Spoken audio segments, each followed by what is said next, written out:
BC సామాజిక వర్గానికి చెందిన వారంతా రాజమహేంద్రవరం పార్లమెంటుకు వైఎస్ఆర్ కాంగ్రెస్ పార్టీ తరపున బరిలో ఉన్న డాక్టర్ గూడూరి శ్రీనివాస్ ను గెలిపించుకోవాలని వైఎస్ఆర్ కాంగ్రెస్ పార్టీ సీనియర్ నాయకుడు బీసీ సంఘాల నాయకుడు కడలి వెంకటేశ్వరరావు పిలుపునిచ్చారు. పార్లమెంట్ నియోజకవర్గంలో ఓటు వేసే ప్రజలందరూ విజ్ఞతతో ఆలోచించి స్థానికులకు మద్దతుగా నిలబడాలని కోరారు.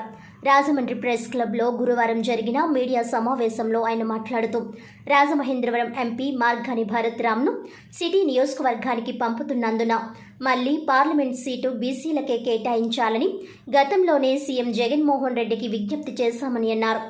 ఆయన సానుకూలంగా స్పందించి బీసీ సామాజిక వర్గానికి చెందిన వ్యక్తి ప్రముఖ వైద్యుడు డాక్టర్ గూడూరి శ్రీనివాస్కు కేటాయించడం పట్ల ఆయనకు కృతజ్ఞతలు తెలిపారు.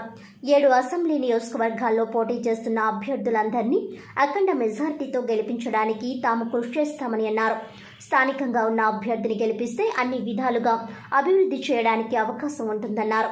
టీడీపీ అధినేత చంద్రబాబు విడుదల చేసిన మేనిఫెస్టో మాయాజాలంలా ఉందని విమర్శించారు. 2014లో బాబు వస్తే జాబు వస్తుందని, 2000 నిరుద్యోగ భృతి ఇస్తామని నిరుద్యోగులను మోసం చేసిన చంద్రబాబు మళ్లీ ఇప్పుడు 3000 నిరుద్యోగ భృతి ఇస్తామని ప్రకటించడం విడ్డూరంగా ఉందన్నారు. అసలు ప్రజలు నమ్మే పరిస్థితుల్లో లేరన్నారు. ఉద్యోగులకు సంబంధించిన సిపిఎస్, పిఆర్సీ బెనిఫిట్స్ వంటి వాటి ఊసే మేనిఫెస్టోలో లేదన్నారు. చంద్రబాబు ఇచ్చిన హామీలన్నీ నెరవేర్చాలంటే 5 ఏళ్ల పాటు ఉద్యోగులు జీతాలు తీసుకోకుండా పనిచేయాల్సిన పరిస్థితి ఎదురవుతుందన్నారు.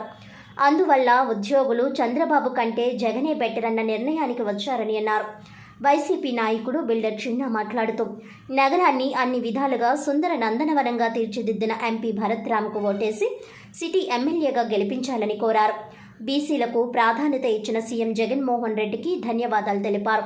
రాజమహేంద్రవరం ఎంపీగా గూడూరి శ్రీనివాస్, సిటీ ఎమ్మెల్యేగా మార్గాని భరత్రాం, రూరల్ ఎమ్మెల్యేగా చెల్లుబోయిన వేణుగోపాలకృష్ణ అఖండ మెజార్టీతో గెలవడం ఖాయమన్నారు. జగన్ మళ్లీ ముఖ్యమంత్రి అయితే ప్రజలకు మరింత సంక్షేమం అందుతుందని అన్నారు. సమావేశంలో వైసీపీ బీసీ నాయకులు కడలి వెంకట్రావు, గుత్తుల భాస్కర్, బొంగ జాన్, ఏలియా, వై అప్పారావు తదితరులు పాల్గొన్నారు. మన మాజీ ముఖ్యమంత్రి వర్యులు చంద్రబాబు నాయుడు గారు ఒక మేనిఫెస్టో రిలీజ్ చేశారు. ఆ మేనిఫెస్టో చూస్తే అదేదో మాయా చిత్రంలా కనిపిస్తా ఉంది. ఆయన ఇంతకుముందు చెప్పాడు, బాబు వస్తే జాబ్ ఇస్తాడు కదా, జాబ్ ఒక లేకపోతే 2000 రూపాయలు మేము నిరుద్యోగ భృతి ఇస్తామని ఆ రోజు మరి చంద్రబాబు నాయుడు గారు చెప్పారు. ఆ విధంగా మరి ఆ రోజు 2014లో బాబు వస్తే అటు జాబు లేదు, 2000 రూపాయలు నిరుద్యోగ భృతి లేదు. మళ్ళీ కొత్తగా ఈ మేనిఫెస్టోలో దాదాపు నిరుద్యోగులకు మరి 3000 నిరుద్యోగ భృతి ఇస్తానంటాం. అది ఏమాత్రం సమంజసమో ఒక్కసారి ప్రతి ఒక్కరు ఆలోచన చేయాలి. ఎందుకంటే అమ్మకు కోక పెట్టలేనోడు పెన్నమ్మ కోకెట్టాడట. ఆ విధంగా ఆ రోజు 2000 ఇవ్వలేనటువంటి మరి చంద్రబాబు నాయుడు ఈ రోజు 3000 నిరుద్యోగ భృతి ఇస్తానంటే మరి ఎవరైనా నమ్ముతారా అని నేను అడుగుతా ఉన్నాను. మన బీసీలకి మరి పెద్ద ఎత్తున కేటాయించిన మన ముఖ్యమంత్రి వారు జగన్మోహన్ రెడ్డి గారికి ధన్యవాదాలు తెలియపరుస్తూ మరి ఈరోజు చూస్తున్నాం బీసీ అంటే మరి మార్గన్ భరతరాం గారిని చూస్తున్నాం. మనం ఈరోజు అభివృద్ధి కార్యక్రమాలను దూసిపోతున్నారు మార్గన్ భరతరాం గారు. మరి నిజంగా ఒక యువ నాయకుడు వచ్చిన తర్వాత ఈరోజు రాజమహేంద్రవరం మరి ఒకప్పుడు పల్లెటూరు వాతావరణం ఉండేది మన తెలుగుదేశం పార్టీ ఉన్నప్పుడు. మరి ఈరోజు ఒక భరతరాం అనే యువ నాయకుడు వచ్చిన తర్వాత రాజమహేంద్రవరం ఒక సుందరభవనంలో తయారు చేసాడు మొత్తం అంతా కూడా.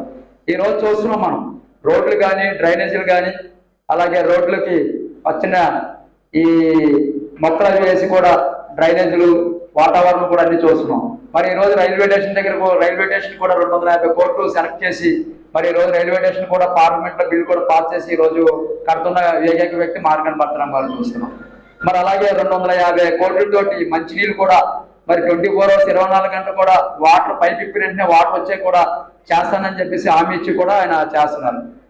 అలాగే ఎవరైతే ఉద్యోగులు లేని వాళ్ళు ఉన్నారో, నిరుద్యోగులు ఎవరున్నారో వారందరూ కూడా మనం 2 కంపెనీలు, ఫ్యాక్టరీలు కూడా తీసుకొచ్చి ఇక్కడ రాజమహేంద్రవరంలో పెట్టి ఈ ఉద్యోగాలు కొత్త లేకుండా కూడా చేస్తానని ఏకైక వ్యక్తి మార్గన్ భరతరాం గారు.